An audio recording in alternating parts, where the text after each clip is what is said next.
Mr. Attorney General, thanks for coming on. Hey, thank you, Tucker. So I want to ask you about this, but first I have to ask about a piece of breaking news our Catherine Herridge just has out saying that in January of this year, January 10th, Deputy Attorney General Rosenstein went up to the Hill, met with Republican members of the House Intel Committee, had a dispute with them, and threatened them with a subpoena of their emails and phone records. This is what one of them said. I read it as a not-so-veiled threat to unleash the full prosecutorial power of the state against us. DOJ on background has confirmed that something like that did happen. What is that about? Well, I don't know that they've confirmed that exactly. In fact, the FBI director, the senior ethics attorney for the Department of Justice, who was in the room, say that's a mischaracterization, really, of what occurred. And it also, I think, indicates that there's been a breakdown of relationships when, in fact, since January, a great deal of progress has been made. We understand in this department that we are accountable to the president, we are accountable to Congress, and we need to be cooperative with them to produce as many documents as rationally and legally and properly as can be produced, to produce them. And we've made tremendous progress in that regard, really. Did the Deputy Attorney General threaten to subpoena the email or phone records of members of the House Intel Committee? Well, I was not in the room, and I can't speak to what occurred. All I can say is that the people at Chris Wray, the director of the FBI, and our senior ethics attorney was there, and others, and did not see it in that same fashion. Okay, so as a factual matter, you don't think that that happened? I'm confident that Deputy Rosenstein, 28 years in the Department of Justice, did not improperly threaten anyone on that occasion. But we do believe that we have tried to be cooperative with them and made progress in months as the months have gone by, and in fact have had some good relationships with top members of Congress. Okay. So you have made news recently by undoing an Obama-era rule about asylum seekers. Give us the overview. I think most Americans like the idea that this would be a haven for people suffering around the world. Lots of people claim asylum. What do we know about the veracity of their claims? That's a good question. 7 years ago, 5,000 people were applied for asylum, claiming a credible fear of being at home in their home country, and they needed to flee that country. That number jumped to 94,000 in just 7 years. It's overwhelming our system.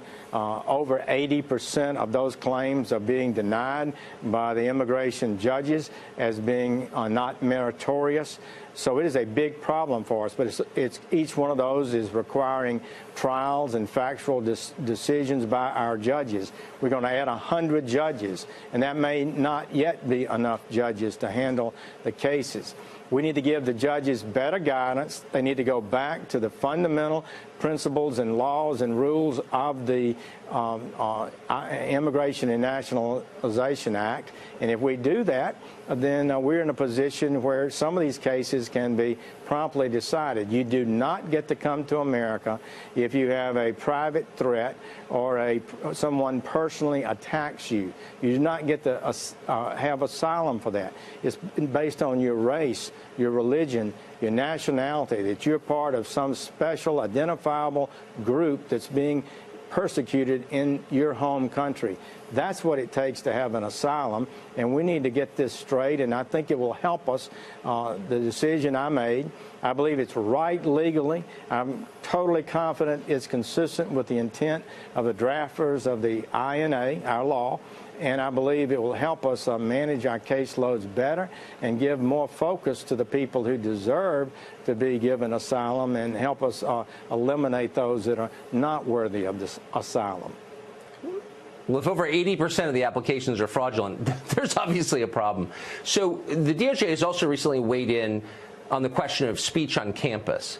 What can the federal government do, the Department of Justice do, to ensure that people's First Amendment rights are protected? And why is it taking until 2018 to get DOJ involved in this? It's one of the big challenges of our time. I have come to believe, and it's almost unbelievable, that major colleges and universities would be taking action that restrict the right of free speech on a college campus. It's just got to be confronted. We have the authority under law to file a statement of interest in an ongoing litigation. So cases are being filed against the universities by students who complain, and if we think their complaints are meritorious, then we can file a statement of interest joining with them and explaining why we at the Department of Justice thinks these concerns are real and justified, and a court relief is appropriate. So we've had some success. We've had 2 cases where there's been a major change in the college and university's actions, and 2 cases where the judge has dismissed or rejected a motion to dismiss these cases by the universities and allowing the trials to go forward. We think it's a very important thing. Students should be participating in robust debate. They ought not to be intimidated. They ought not to be driven by political correctness to where you can't even speak up in class or on campus. It's just amazing what an upside-down world it is when a conservative attorney general is defending the First Amendment against liberals. It's like things have changed almost too much. Mr. Attorney General, thank you. I appreciate it. Thank you. Good to be with you. Newly released emails from anti-Trump FBI agent Peter Strzok throwing a wrench in the FBI's official timeline for the Hillary Clinton probe. In an email about Loretta Lynch's tarmac meeting with Bill Clinton and recusal, Strzok notes, in part, this has been under discussion since April, suggesting the FBI discussed the conclusion of its Hillary probe months before interviewing her. Those emails all obtained by Judicial Watch President Tom Fitton. He joins us now with more. First of all, thank you very much for joining us. Second, thank you for all the hard work that you guys have been doing to get this out there in the public, because we wouldn't know about it if it wasn't for you. So tell us about these latest emails that you've discovered. Well, you know, we began asking for the materials back as soon as the tarmac meeting happened, and it took a lawsuit to get this. And the FBI initially told us they had no records. Then we found they did have records. Then they gave us a batch of records. And then they said, hold on, here's another batch of records. And it included this email from Peter Strzok, who's someone they didn't really want to turn over any records about. And as the email shows, that the FBI, at least Peter Strzok, was upset about the idea of the tarmac meeting influencing the FBI DOJ investigation of Hillary Clinton, because it was already wired. They already made the decision back at least in April, according to this email, that Hillary Clinton would not be prosecuted. And this, of course, was months before even Hillary Clinton was interviewed by the FBI. And it's interesting because, remember, we heard excuses for that, like, oh, well, you know, this was just a bullet point version, two different versions. We kind of tried to plan ahead as to what may happen, so we just did this in preparation. But clearly, this is evidence that that was not the case. Well, that's true. And if the FBI was making these prosecutorial decisions back in April, it had nothing to do with the tarmac meeting, at least as James Comey has suggested. In fact, he had decided long ahead of time that he was going to let Hillary off. Yeah. Well, they just talked about golf and grandkids on that tarmac meeting anyway, right? Well, you know, Heather, segue into the next topic. The Justice Department is withholding the talking point drafts that Ms. Lynch was using to defend her tarmac meeting. So this Justice Department is defending the corruption of the last Justice Department. It's really outrageous. Yeah, and let's talk a little bit more about that. This deadline passing for the DOJ to hand over documents to Devin Nunes on this FBI's alleged Russia probe informant. So they were supposed to do that yesterday. They did not do it. So what happens now?